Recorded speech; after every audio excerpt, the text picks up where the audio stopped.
네, 반갑습니다, 여러분. 경북대학교 인문학술원과 함께하는 청소년 인문학 강의를 진행할 배지연, 경북대학교의 배지연이라고 합니다. 반갑습니다. 네, 오늘 저는 여러분들과 광장에서 화두로라는 주제, 그리고 개인과 역사의 성장을 읽다, 이렇게 여러분들과 함께 이야기를 해보려고 합니다. 저는 경북대학교에서 최인훈 문학의 메타적 글쓰기 연구라는 주제로 박사학위를 받았거든요. 그래서 최인훈 소설에 그리고 최인훈 희곡에 굉장히 많은 책들, 이야기들이 있습니다. 그 이야기들을 당대의 역사와 그리고 자신의 이야기와 버무려서 새로운 이야기를 창조해내는 것이 최인훈의 문학이라고 저는 봤고요. 그래서 그것과 관련된 연구를 지금도 계속 해오고 있습니다. 최인훈 문학을 여러분들께 소개하고 싶은 것은요. 우리가 읽는 책들이 그리고 우리가 살아가는 이 시대와 사회의 이야기들이 어떻게 소설 속에 혹은 희곡 속에 멋지게 만들어지는가, 그 이야기를 여러분들과 함께 나누고 싶기 때문입니다. 그래서요, 오늘은 최인훈의 소설 중에 가장 유명한 그리고 초반기에 쓰여진 광장이라는 작품과 화두라는 작품을 중심으로 개인과 역사가 어떻게 성장해 나가는가, 그걸 한번 살펴보겠습니다. 어떻게 보면 이 최인훈의 소설은 조금 어렵습니다. 어른들이 읽어도 굉장히 어려운데요. 그러면 그 어려운 이야기들을 잘 설명하는 것은 더더욱 힘든 일이지만 오늘 최인훈의 이야기를 잊어도 좋습니다. 저하고 같이 이야기를 나눈 그런 이야기를 까먹어도 좋지만 제가 강의 중간중간에 여러분들에게 건네는 그 질문에는 여러분들이 계속 곰곰이 생각하면서 그 질문의 답을 여러분 스스로가 한번 만들어 나가는 거, 그것만 된다면 오늘 저와 함께하는 강의는 성공이라고 생각합니다. 자, 그러면 오늘 강의를 시작하도록 하겠습니다. 네, 오늘 제가 여러분과 다룰 내용은 이렇게 좀 많고 무겁습니다. 그래서 오늘의 한국 사회 한번 살펴볼 거고요. 그 한국 사회에서 광장의 소설의 의미를 한번 살펴보겠습니다. 그리고 이런 소설을 쓴 최인훈 작가는 어떤 삶을 살았는가, 그의 연보로 한번 살펴볼 거고요. 그리고 광장 이후에 많은 작품을 썼는데요. 그 작품들과 한국 사회의 모습을 함께 살펴보겠습니다. 그리고 화두라는 작품을 최인훈은 굉장히 후반기에 썼거든요. 그 화두라는 소설과 자기성장의 서사를 한번 살펴보고요. 마무리로 다시 화두가 되는 광장이라는 이야기로 강의를 맺도록 하겠습니다. 네, 오늘의 한국 사회. 자, 여러분, 오늘의 한국 사회 어떻게 보고 계신가요? 네, 올 한 해 여러분들도 많이 혼란스러우셨죠? 정말 비대면 수업이라는 것을 해보기도 했을 거고요. 학교 가지 않고 집에서 또 친구들과 또 가족들과 시간을 보내면서 텔레비전으로 또 인터넷으로 선생님들을 만나는 그런 놀라운 경험을 했을 거라고 생각해요. 자, 그러면서 이 사회는 계속 새로운 그 시대 상황에 맞춰서 변화하고 있는데요.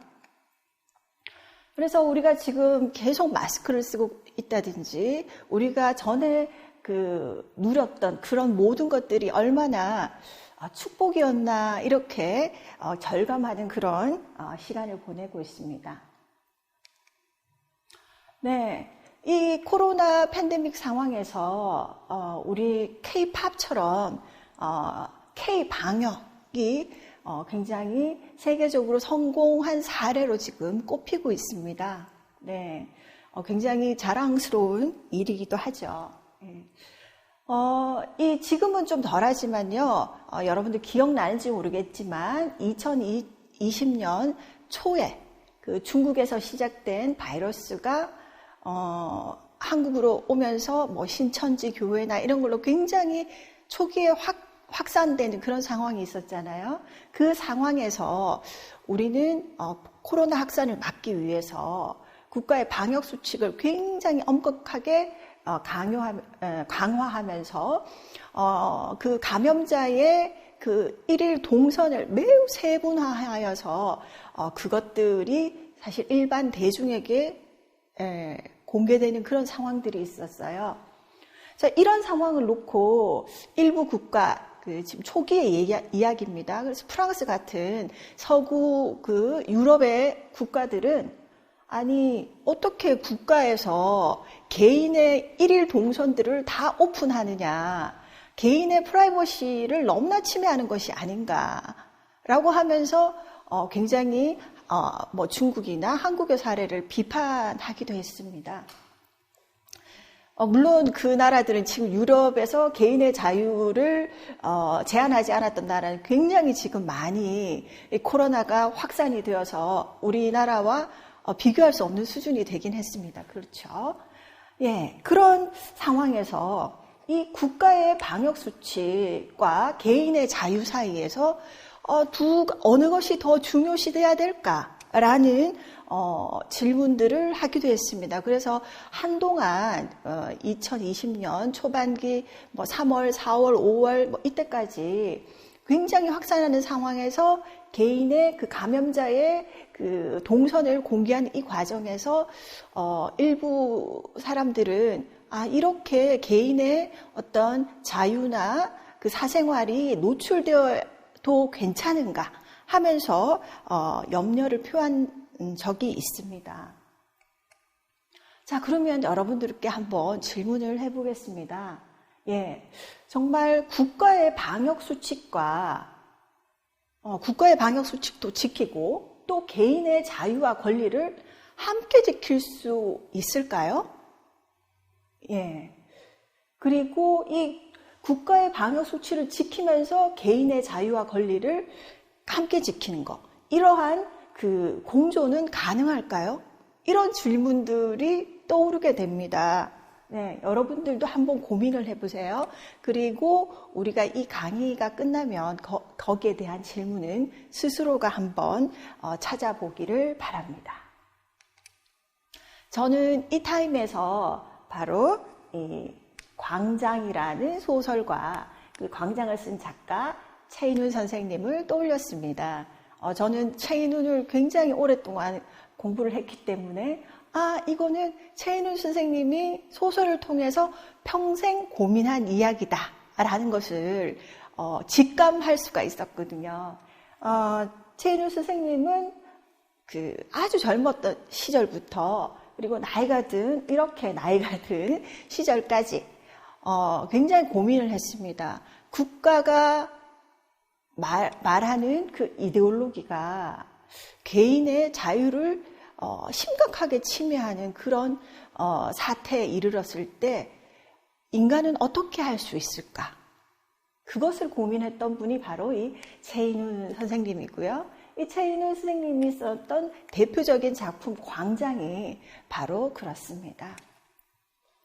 혹시 여러분들이 교과서에서 그 광장이라는 소설을 만났는지 모르겠어요.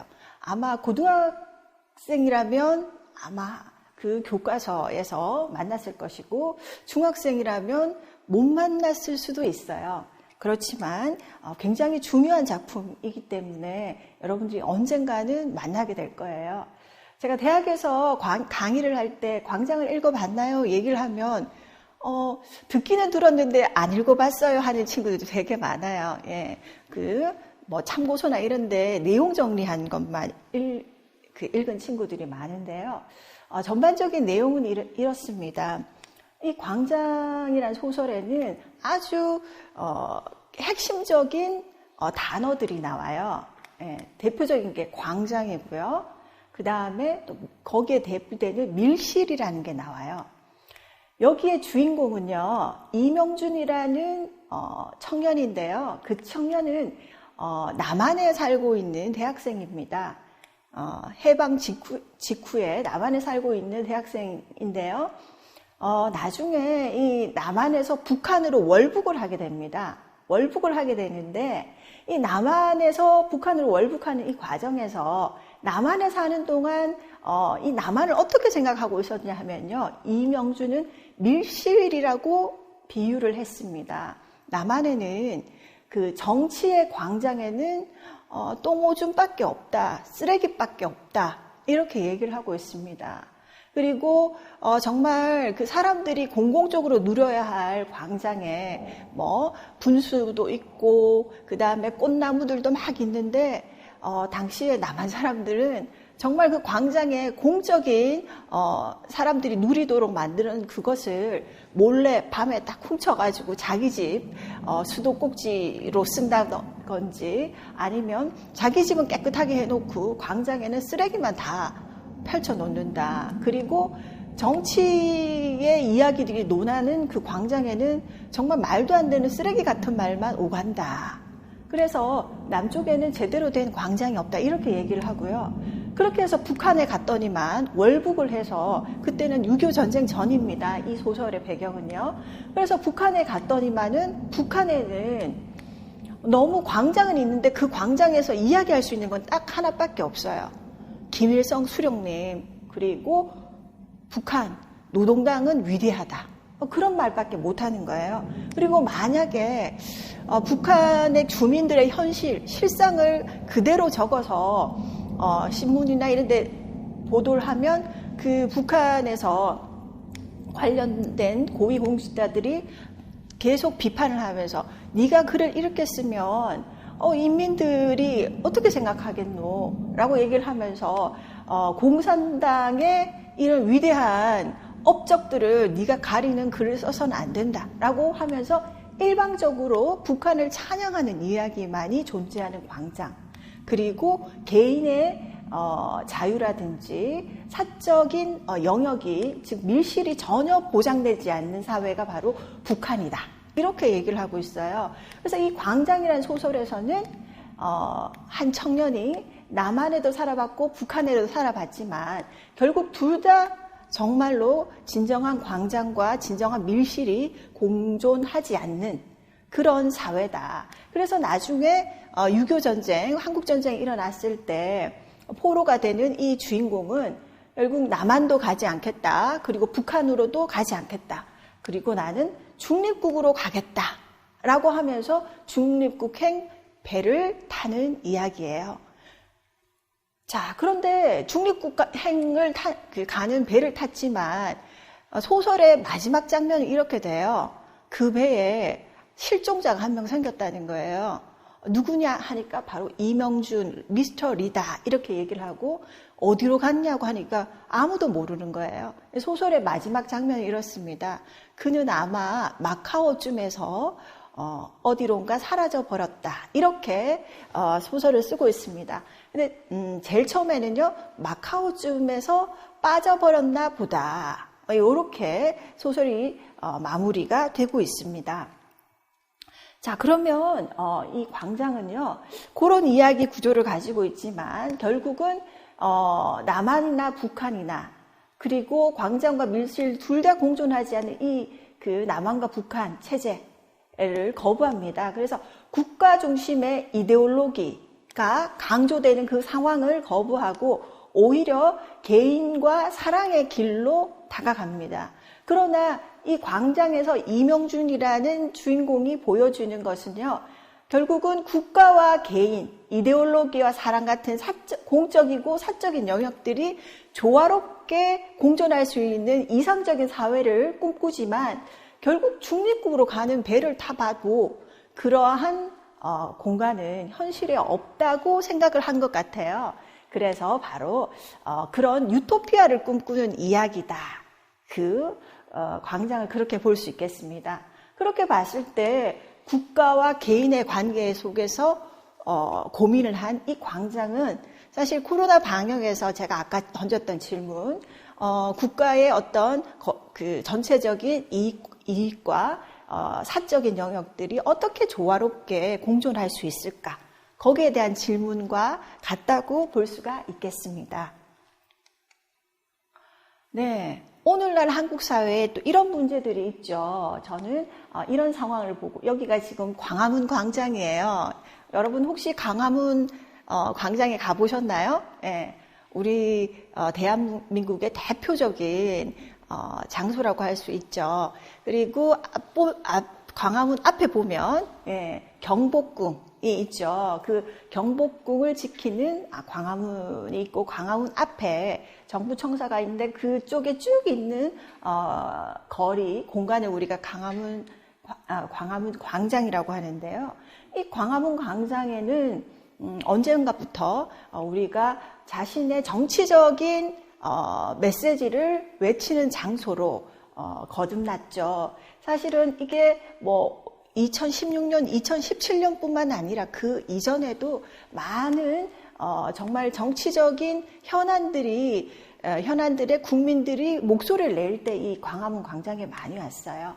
그런데 이 광화문 광장에서 이 최인훈의 광장을 읽게 된 이유는 바로 이런 거죠.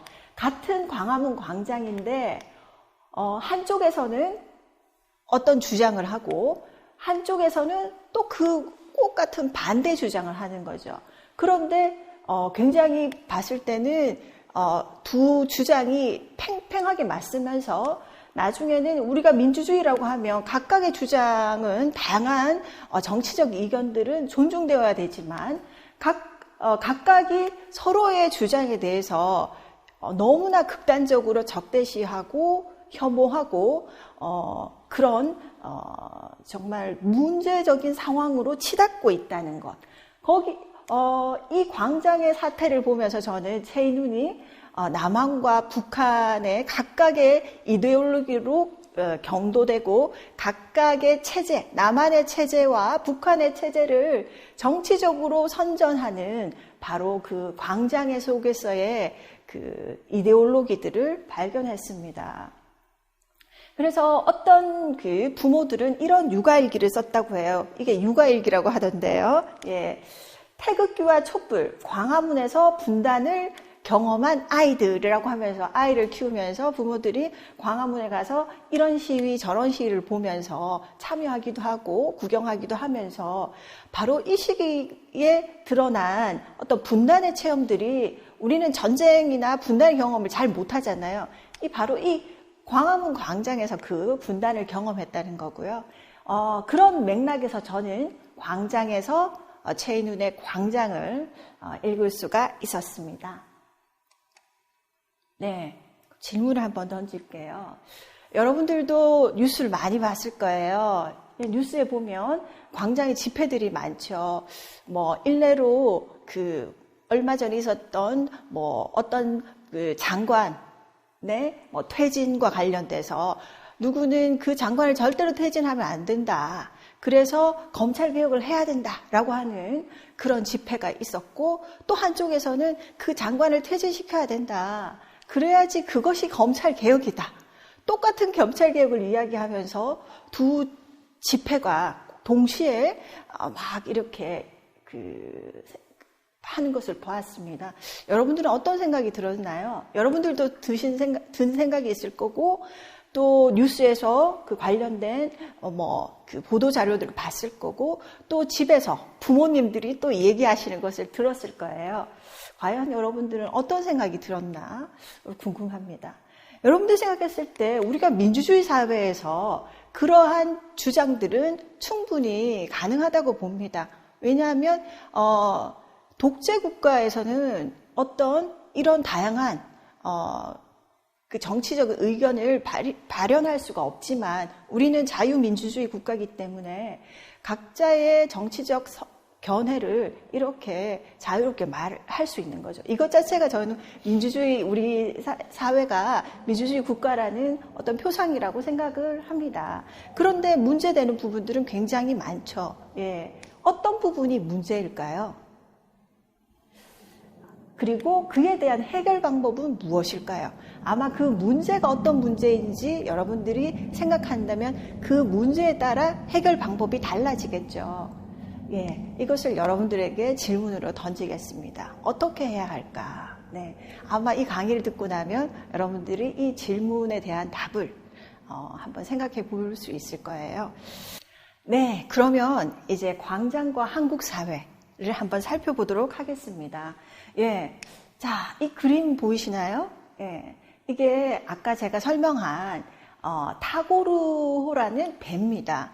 아까 주인공 이명준이 남한도 가지 않겠다, 북한으로도 돌아가지 않겠다. 그렇다면 제3국 중립국으로 가겠다 해서 인도로 가는 그 배를 타고 있는 장면이에요. 여기에 한 사나이가 아주 위태롭게 이 배 앞머리에 있죠. 네, 어떤 선택을 할까요? 아까 얘기했듯이 소설의 마지막은 이명준이 배에서 사라진 장면으로 나옵니다. 그래서 많은 사람들은 이명준이 자살했다라고 생각을 하죠. 그러나 작가는 자신은 자살했다고 쓴 적이 없다.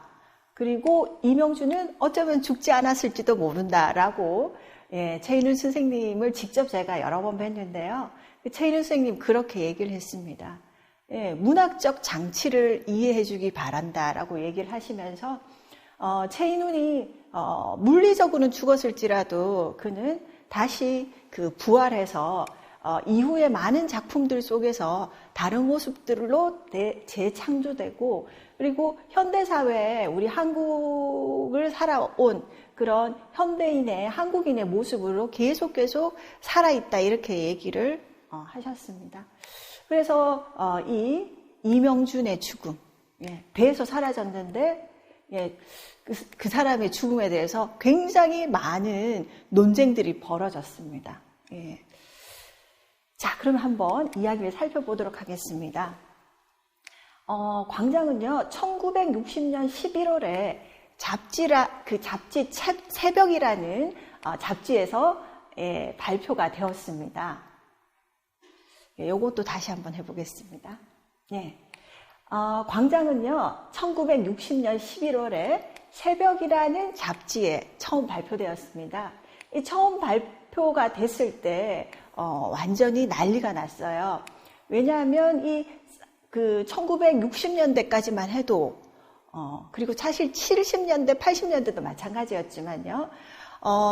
남한과 북한을 동격으로 놔두고 비교를 한 실린 글을 발표한다는 것은 굉장히 힘든 일이었어요. 불가능한 일이었죠.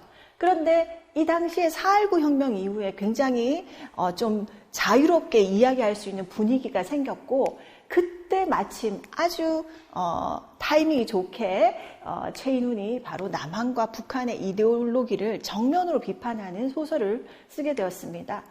이 잡지에 발표되자마자 한국의 그 당시에 굉장히 유명한 비평가였던 백철이라는 분이 정말로 한 개의 돌이 던져진다라고 얘기를 하면서 이러한 광장 같은 작품은 이때까지도 없었고 매우 새롭고 문제적인 작품이라고 하면서 굉장히 극찬을 했습니다. 이렇게 되니까 바로 한 며칠 뒤에 어떤 그 신진 비평가입니다. 최인훈과 비슷한 시기에 등단을 한 비평가인데요. 이 비평가가 나는 그 의견에 반대다. 여기에 나오는 주인공 이명준이라는 사람을 봐라. 그 인간은 남이냐 북이냐 어떤 선택도 못하고 결국은 제3국행으로 갔으나 결국은 삶에 대한 의지가 없고 회의적인 인간이라서 자살한 인물, 패배적인 인물이지 않느냐. 미래도 전망도 없는 인간에게 무슨 좋은 작품을 썼다고 평가를 하느냐 하면서 백철이라는 아주 유명한 비평가를 아주 비판했습니다. 정면으로. 그러면서 백철이 다시 신문에다가 누구의 의견에 대해 답한다라고 하면서 그 비평가의 새로운 신진 비평가에 대한 비판에 대해서 답을 했습니다. 그것이 아니고 이 작품이 가지고 있는 의의를 살펴본 것이다 라고 하면서 쭉 이야기를 하는데 나중에는 서로 좀 약간 인신공격처럼 가면서 하여튼 이 논쟁이 굉장히 심화되었고요. 그 이후에 최인훈이 그 몇 달 후에 단행본을 발표하게 되는데요. 그 단행본이 발표되고 난 후에도 또 이 백철과 또 서기원이라는 새로운 소설가가 또 이렇게 광장을 두고 논쟁을 벌이는 그런 장면들이 있습니다. 그래서 이 광장이라는 작품은요, 그 1960년은 4.19의 해지만, 문학사적으로 말하자면 광장의 해다라고, 굉장히 유명한 문학사가가 이야기한 적이 있고요. 그것이 사실은 정식화되어 있습니다. 그래서 1960년 하면 4.19와 광장, 이것이, 바로 60년의 어떤 굉장히 시대적인 정신이라고 볼 수 있는데요. 자, 그런데 굉장히 문제적인 작품에도 불구하고 광장을 두고 굉장히 논쟁들이 많이 벌어졌고, 그래서 체인우는 이후에 자신이 처음에 썼던 광장을 굉장히 많이 고쳐 나가기 시작합니다. 그래서 1960년 11월에 처음 발표했던 그 새벽의 발표본을 그 단행본으로 발간할 때는요, 내용을 좀 더 많이 추가해서 단행본을 발간을 했고요. 이후에 그 민음사에서 발간을 할 때는 갈매기들을 이전에 여기 체인운이 체인운이 아니라 네, 이명준이 바다에서 사라지는 그 설정을 유도했던 갈매기라는 어떤 대상들이 나오는데요. 그 갈매기가 원래는 이명준이 좋아했던 두 여성, 윤혜와 은혜라는 여성이 바로 그 갈매기로 표상이 되었다면요. 나중에 민음사본 이후에는 은혜가 임신한 딸, 그렇게 나옵니다. 그래서 그런 차이가 있고요. 그리고 처음에 60년에 발표할 때는 굉장히 한자어의 표현이 많았습니다. 한문투의 말도 많았고요. 그리고 번역투의 문구도 많았는데요. 이 문학과 지성사 전집 발간하면서 대대적으로 한글로 많이 바꿨습니다.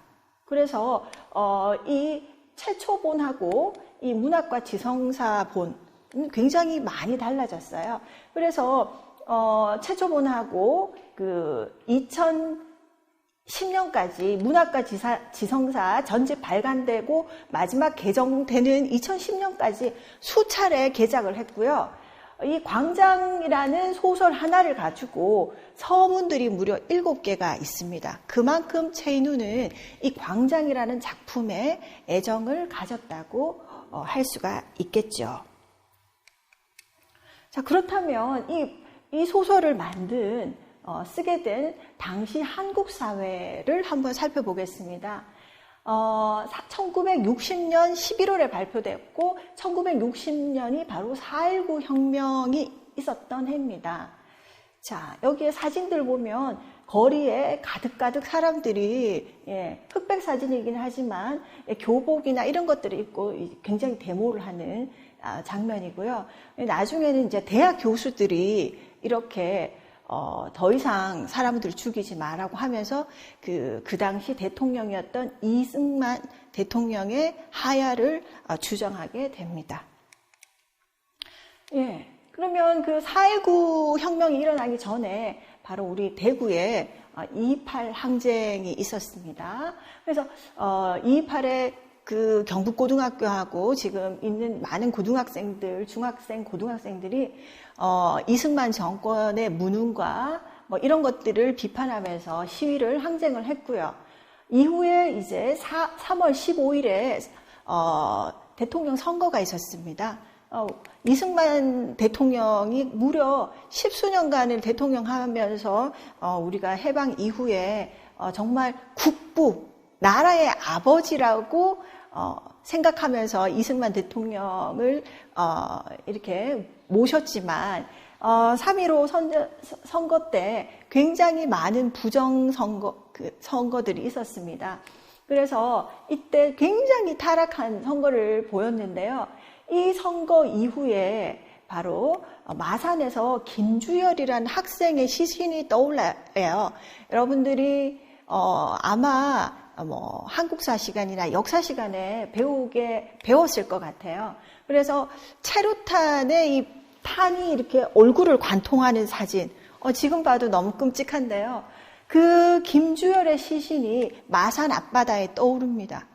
바로 이즘에 2.28 항쟁이 있고 3월 달에 계속 중고등학교들을 중심으로 해서 시위가 굉장히 많았거든요. 부정선거와 관련된. 그 이전에 바로 금품들이 선거판에 굉장히 휩쓸고 다녔고요.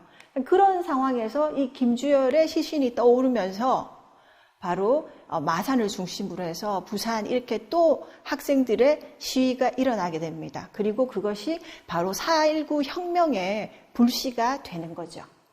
자, 그렇게 해서 4월달 이렇게 서울로 이렇게 다 전국적으로 시위가 일어나고 중고등학생뿐만 아니라 대학생, 교수, 시민 모두가 4.19 혁명에 참여하게 되는 거죠. 예. 사실은 그때는 2.28도 그렇고요. 이 3.15 마산 그 항쟁도 그렇고요. 중고등학생이 오히려 더 좀 열성적으로 했다고 합니다. 그러다가 4.19 전이 되면 바로 대학생들이 더 집중적으로 참여하게 되고요. 대학생들의 적극적인 현실 참여를 추동한 것이 바로 4.19 혁명이라고 합니다. 그리고 그 당시에 그 2차 세계대전 이후에 서구에서는 안가주망이라고 해서 현실 참여를 강조하는 어떤 사회적인 메시지들이 굉장히 강조가 되었는데요. 그 안가주망이 한국적으로 실현된 게 바로 이 4.19 혁명이라고 보면 되겠습니다.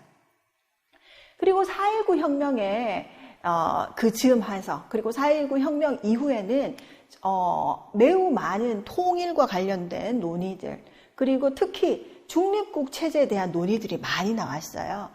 최윤은의 광장에 보면 남도 아니고 북도 아니고 중립국으로 간다는 그 이야기는 그 당시에 사상계와 같이 굉장히 지식인들이 많이 보는 잡지책에서는 굉장히 많이 이야기되던 그런 어떤 공론화된 이야기들이라고 볼 수가 있겠습니다. 예, 그러면 이 광장의 시간적 배경을 한번 살펴볼게요. 1960년에 발표됐지만 이 소설의 시간적 배경은 한국전쟁의 전과 후를 다루고 있어요. 그래서 해방이 된 이후부터 한국전쟁을 거쳐서 휴전협정 이후의 포로 송환까지 다루고 있습니다. 여기 보면 사실 이제 해방 이후에 굉장히 우리나라 전국이 혼란스러웠죠. 그거는 아마 여러분들이 현대사 시간이나 한국사 시간 배워서 알 거라고 생각해요. 그리고 한국 전쟁 시기도 굉장히 혼란했죠. 그래서 전쟁이 초기에 굉장히 가열되었고, 그리고 그 50년 그 해에 굉장히 집중되었다가 1년 이후는 결국 무엇을 끌었냐 하면 바로 포로 송환 문제가 전쟁을 굉장히 지리하게 끌었다고 합니다. 그래서 사실 포로 송환과 관련된 이야기들이 잘 안 알려져 있어요. 그래서 이 부분에 대한 얘기는 언젠가 밝혀질 거라고 생각하는데요. 남한도 북한도 굉장히 비슷하게 이 포로 송환 문제를 수면 위에 이렇게 오픈하지 않고 수면 아래로 지금 감춰두고 있는 상황이거나 아니면 자신들의 그 체제를 선전하기 위해서 이 포로 송환 문제를 이때까지 다뤄왔거든요. 여기에 제가 그 화면을 하나 가지고 왔는데요. 그 화면을 보면 이 포로 송환의 문제가 굉장히 심각했다라는 걸 알 수 있겠습니다. 함께 살펴보겠습니다. 1953년 휴전협정과 함께 포로 교환이 시작됐습니다. 포성은 멎었지만 판문점에선 또 다른 전쟁의 시작이었습니다. 판문점 남북 양쪽에는 자신들의 승리를 선언하는 개선문이 경쟁하듯 세워졌습니다. 남측에서 지급받은 옷과 신발을 내던지는 북한 포로들. 고향으로 가며 울음을 터뜨리는 경우도 있었지만 대부분은 마치 무엇을 증명이라도 하듯 격렬하게 구호를 외쳤습니다. 북에서 내려오는 국군 포로도 상황은 마찬가지였습니다. 군가를 힘차게 부르는 국군 포로 역시 북에서 받은 옷을 모두 벗어던졌습니다. 자신들이 포로로 잡혔지만 변절하지 않았다는 것을 증명하지 않으면 곧 죽음을 의미했기 때문입니다. 남북한 모두가 동시에 그렇게 했어요. 적으로서부터 받은 옷이니까 벌써 던지는. 국군 기관 포로들이 판문점에서 혈서를 쓰면서 대한 남아 돌아왔다라고 이제 직접 자기를 증명하는 방식이 하나가 있고요. 북한의 남침으로 시작된 전쟁은 1년 만에 사실상 끝났습니다. 정전협정의 발목을 잡은 건 포로였습니다. 남북 양측이 제출한 교환 명단은 북한군 포로 13만 명과 유엔군 포로 11,000명. 이 숫자를 두고 양측은 신경전을 벌였습니다. 여기에다 이승만 정권이 2만 7천 명의 이른바 반공포로를 풀어주면서 북한의 김일성 정권 역시 보복으로 국군포로 송환을 거부한 겁니다. 이데올로기의 각축장이 된 한반도에서 포로는 버려진 존재였고 이후 자기 증명은 남과 북을 지배한 이데올로기였습니다. 자기 증명을 하지 못하면 살아남지 못한다. 반드시 어딘가를 택해야 된다. 자기 머릿속까지 마음까지 다 까서 보여줘야 되는 경험을 사실 한국전쟁을 통해서 했던 것이고, 남북이 모두 존재를 부정했던 국군포로는 이후 50여 년이 지나서야 인정됐습니다. 막 하늘이 무너지는 것 같단 말이야. 보복으로 국군포로 10만 명 못 돌아왔다. 그렇게 정치를 했어요. 북한에 사람이 살아있는데 정사처리를 했잖아. 7만 명. 포로 숫자와 송환 방식을 놓고 협상은 결렬과 재개를 반복했고 1년 8개월의 지리한 협상이 이루어지는 사이 남북에서는 포로의 10배가 넘는 사람들이 죽어갔습니다. MBC 뉴스 김미입니다. 자, 그러면 공간적 배경을 한번 살펴보겠습니다. 자, 아까 이야기했듯이 해방 이후에서 한국전쟁, 그리고 한국전쟁 이후 휴전협정, 그 포로 송환까지의 문제를 다루고 있는데요. 이 공간은 어떻게 되냐? 당연히 한반도겠죠. 그래서 제일 처음에 남한의 서울에 살던 이명준이 나중에 인천에, 자신이 애인이 살고 있는 동네가 인천이었어요. 그래서 인천에 왔다 갔다 하다가 나중에 월북을 하게 되는 그런 이야기고요. 북한에 갔을 때는 평양, 이명준의 아버지가 북한에 있었어요. 그래서 평양에 있다가 나중에 만주로 취재하러 가기도 하고 이런 이야기들이 나옵니다. 그리고 다시 전쟁이 시작되면서 남한으로 내려와요. 서울로 와서 서울에 있다가 나중에 낙동강 전선에 투입돼서 전투를 벌이고요. 그리고 나중에 판문점에서 포로 송환하는 그런 장면이 나옵니다. 그리고 이 타고르호를 타고 이제 인도로 가는데요. 이 소설은 시간의 흐름에 따라서 구성되어 있지 않아요. 제일 처음에는 이 타고르호에서 시작을 하고 있습니다. 그래서 타고르호에 타고 있는 이명준이 동료들과 뭐 이런 옛날 생각을 이야기를 하는 부분도 나오고, 동료들은 홍콩 같은 중간에 쓰는 그 정착지에 내려가고 싶어 하고 막 이러는데, 이 배 안에서 이명준은 옛날 이야기를 회상합니다.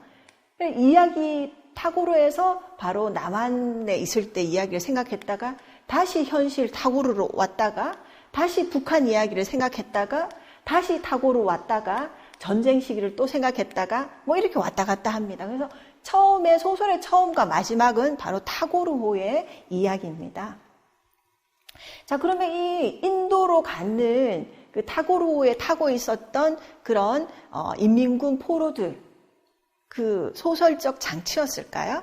네, 그렇진 않아요. 실제로 그 인도로 향한 인민군 포로들이 많았다고 합니다. 그것과 관련된 부분은 제가 참고 자료로 뉴스 자료를 첨부했으니까요. 나중에 선생님과 함께 살펴보기 바랍니다. 네, 여기 보면 이제 굉장히 문제적 장소로 이제 판문점이 나오는데요. 이 판문점은 사실 분단의 상징이죠. 예, 여기에 이제 중립국위원회 같은 그런 중립국을 상징하는 부분들이 여기에 굉장히 많이 배치되어 있습니다. 그래서 이 분단과 관련해서 이 판문점에서 굉장히 많은 회담들이 열렸죠. 휴전협정도 여기서 열렸고요.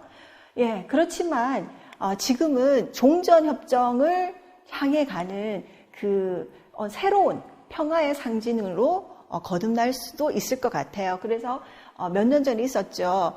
제가 생각하기로는 최근에 있었던 것 같은데 그새 벌써 시간이 좀 지났더라고요. 그 판문점에서 김정은 위원장과 트럼프 그리고 우리 문재인 대통령이 이렇게 만나는 장면들, 굉장히 평화가 빨리 올 거라고 기대를 했는데 지금은 잘 모르겠어요. 이 평화는 반드시 와야 되지만 아직은 조금은 더 기다려야 될 것이 아닌가 이런 생각이 들었습니다. 자, 그리고 아까 제가 설명했듯이 등장인물은 이명준이라는 주인공 철학과 학생인데요. 예. 그리고 남한 생활 중에서 이 이명준은 변태식이라는 사람 가족과 살고 있습니다. 이 사람은 아버지의 친구 집에 얹혀 살면서 그 친구의 아들, 딸들과 같이 살고 있어요. 그 이명준이. 그러다가 이명준의 아버지는 해방 직후에 월북을 해서 그 굉장히 유명한 사람입니다. 그래서 대남 선전 방송을 하는 사람이 바로 그 이명준의 아버지인데요. 아들이 남한에 있는데도 정말 그 북한에서 남한 그 국군 형제 여러분 북한으로 오십시오. 북한은 정말로 살기가 좋습니다. 이런 방송을 합니다. 아버지가. 그래서 이런 방송이 막 한번 나오면 그 남한에 있는 경찰서에서 형사들이 와서 이명준을 데리고 가지고 막 때리죠. 너희 아버지하고 빨리 연락하지. 빨리 이야기를 해. 하면서 막 이렇게 고문도 하고 합니다. 그렇지만 이명준은 별로 신경을 안 써요. 아버지 어차피 난 버려진 자식이거니 하면서 살고 있는데요. 이명준은 정말 그 윤혜라는 여성을 좋아해서 그 여성하고 좀 어떻게 보려고 계속 뭔가를 하려고 하는데 이 윤혜가 자꾸 스킨십 같은 걸 거부해요. 그래서 이 이명준은 나중에는 윤혜가 나를 사랑하지 않구나. 내가 원하는 사랑을 할 수 없구나 하면서 결국은 그 북한으로 월북하게 됩니다. 자신이 원하는 것은 남한에 더 이상 안 돼. 왜냐하면 이 남한이라는 것이 아까 제가 얘기했듯이 쓰레기 같은 것밖에 없는, 자기들끼리만 잘 먹고 잘 사는 밀실밖에 없는 공간이라고 생각했기 때문에 북한으로 넘어가요. 이 북한에 가보니 굉장히 멋있을 것처럼 이렇게 선전 방송을 하던 아버지는 자기 그 명준이하고 나이가 비슷한 여자하고 같이 살고 있고 살림을 차리고 있고 뭐 인민이니 뭐 노동이니 이렇게 거창하게 이야기하던 아버지는 거기서 북한에서 너무 잘 살고 있는 거예요. 자기가 말했던 거고 이 아버지의 삶은 굉장히 달랐던 거죠. 게다가 이명준은 이 북한에 가서 노동신문사 기자가 되는데요. 이 기사를 썼는데 그 기사를 잘못 썼다고 만주에서 같이 일하는 그 노동조합 같은 농장에서 일하는 사람들이 입었던 옷이 일제시대 때 일본군이 남겨간 그 옷을 입고 있더라. 밥도 너무 잘 못 먹더라. 이래서 되겠나. 이런 기사를 쓰고 자아 비판을 받았습니다. 동무의 정신 상태가 썩었어. 라고 하면서 이런 식으로 하면 우리 그 위대한 수령님의 그리고 우리 노동당의 어떤 이런 그 일들이 얼마나 비하되는 일이냐고 하면서 막 야단을 치게 되죠. 자, 이런 상황에서 그 이명준은 북한도 역시나 남한처럼 나에게 실망을 안겨주는구나. 그리고 북한에는 개인의 어떤 이야기를 할 수 있는, 생각을 말할 수 있는 조그마한 사적 공간도 없다라는 걸 알고 여기에서도 그 칩거를 하게 됩니다. 그러다가 은혜라는 여성을 만나게 되죠. 그리고 이 여성을 통해 이제는 진정한 사랑을 꿈꿔보고 있습니다. 그런데 나중에 이 은혜가 그 노동당 소속의 발레단에 있는 여성이거든요. 그런데 그 모스크바를 필두로 해서 유럽에 공연을 가야 된다는 거예요. 근데 이제 명준은 은혜에게 나에게 있어 달라고 이야기를 합니다. 근데 은혜는 거부하고 갔어요. 안 간다 해놓고 간 거죠. 네, 그래서 또다시 한번 좀 이 사랑의 패배감을 맛본 명준은 좀 고민을 하고 있다가 그마침 전쟁이 일어납니다. 그리고 그 전쟁에서 바로 아까 얘기했듯이 서울로 내려가서 전투에 참여하게 됩니다. 그리고 이 타고로회호에는요, 선장이 있어요. 그 인도인 선장이고, 이 선장과 영어로 이렇게 대화를 하는 장면들이 나오고요. 그리고 중립국행 동료들도 같이 타고 있었어요. 그런데 이 중립국행 동료들과 싸우기도 하고요. 이 사람들이 가지고 있는 뭐 아직도 현실적인 부분이라든지 이데올로기적인 부분이라든지 그런 부분들을 마찰하면서 정말 이명주는 자신이 꿈꾸던 그런 이상적인 생활을 이 중립국에서도 할 수가 없다는 것을 이제 직감하게 되는 거죠. 그래서 고민을 하고 있던 차에 바로 이 타고르에서 갈매기들을 만납니다. 이 갈매기가 무슨 의미가 있을까라고 생각이 들지만 이 갈매기들을 통해서 이명주는 자신이 사랑했던 여자들, 그러니까 윤회와 은혜를 갈매기로 생각하고 있는 거죠. 그래서 그 갈매기들을 보면서 내가 신이라 그 종교나 사상이나 이데올로기나 이런 것들이 나에게 어떠한 기쁨도 주지 못했는데 당신들이 나를 기쁘게 해줬고 나의 삶의 원천이었는데 그런 이야기를 하면서 그 갈매기를 통해서 새로운 광장, 그 광장이 결국 바다입니다. 꿈꾸게 됩니다. 자, 그렇게 해서 이명주는 그 바다로 들어가게 되는데요. 여기서 광장과 밀실이라는 굉장히 그 소설 광장의 굉장히 중요한 키워드가 바로 요것들이죠. 개인의 밀실과 광장이 맞들렸던 시절에 사람은 속이 평안했다. 이렇게 얘기를 하죠. 이 광장과 밀실이 맞들렸다는 것은 아주 조화롭게 공존되는 시기를 말하는 거죠. 그건 옛날에 뭐 우리가 아고라라든지 그런 고대 그 그리스의 이야기라든지 그렇게 볼 수가 있습니다. 그런데 이 밀실과 광장이 갈라지던 날부터 괴로움이 비롯됐다라고 보죠. 그래서 개인적인 영역과 그 공적인 영역들이 갈라지면서 그것들 사이에 끊임없이 갈등하고 기량하는 그 속에서 그 속에 사는 개인은 고민은 하고 고민에 빠지게 수밖에 없다라는 이야기를 하고 있습니다. 그 속에서 목숨을 묻고 싶은 광장을 끝내 찾지 못할 때 사람은 어떻게 해야 하는가? 네. 여기서 광장은 어떤 공적인 영역, 내가 저것을 향해서 그것 때문에 내 목숨을 바칠 정도로 어떤 사상이나 이데올로기를 발견하지 못한 사람들은 과연 어디에다가 그걸 묻으며 살아야 될까? 이게 고민한 게 바로 최인훈의 광장이고 광장 이후의 소설에서 그랬습니다. 그래서 이 광장과 밀실을 보면 어떤 공적인 장소를 광장이라고 볼 수 있고요. 개인의 사적인 공간을 밀실이라고 볼 수 있습니다. 북한은 이 광장은 있지만 개인의 자유가 부재한 공간, 남한은 겉으로는 자유가 넘치지만 사회적 소통과 그러니까 광장이 부재한 공간 이렇게 볼 수 있습니다. 그래서 이명주는 밀실과 광장이 조화롭게 공존하는 사회를 꿈꿨고요. 그것은 바로 인간적인 교감이 이루어지는 공간을 말합니다. 소설의 마지막 부분은 이렇습니다. 가장 마지막 부분은 아까 얘기했듯이 이명주는 그는 마카오 부분에서 사라졌다. 뭐 이렇게 나와 있지만요. 그 사라지는 맥락을 설명하는 키워드가 바로 여기 있습니다.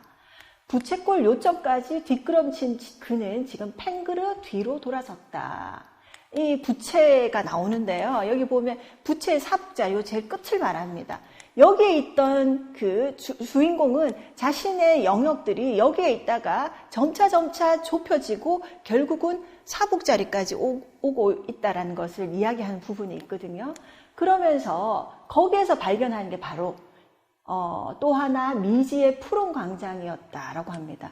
이 미지의 푸른 광장, 타고로를 타고 있는 순간입니다. 그런 자신이 엄청난 배반을 하고 있다는 생각이 들었다.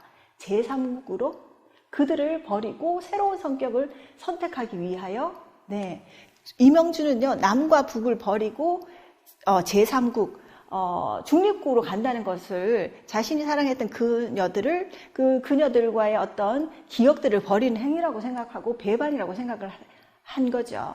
인간은 정직해야지 초라한 내 청춘에 신도, 종교도, 사상도, 정치 이데올로기도 주지 않았던 기쁨을 준 그녀들에게 정직해야지. 그러니까 그녀들이 윤회나 은혜나 그녀들이 바로 종교나 정치로 아무 기쁨을 주지 못했던 이명준에게 기쁨을 준 존재들이었기 때문에 그들에게 정직하자. 그러면서 거울 속에 비친 그는 활짝 웃고 있었다. 요 다음 장면이 바로 다음 날 타고르호에는 난리가 났다. 한 명이 실종되었다. 이런 장면은 나옵니다. 그래서 이게 바로 타고르호에서의 이명준의 실종을 설명하는 부분이 됩니다. 예. 네, 그러면 이때까지 광장을 살펴봤고요. 최인훈의 삶의 이력을 다루는 다음 내용은 이따가 잠시 쉬었다가 설명하도록 하겠습니다. 고맙습니다.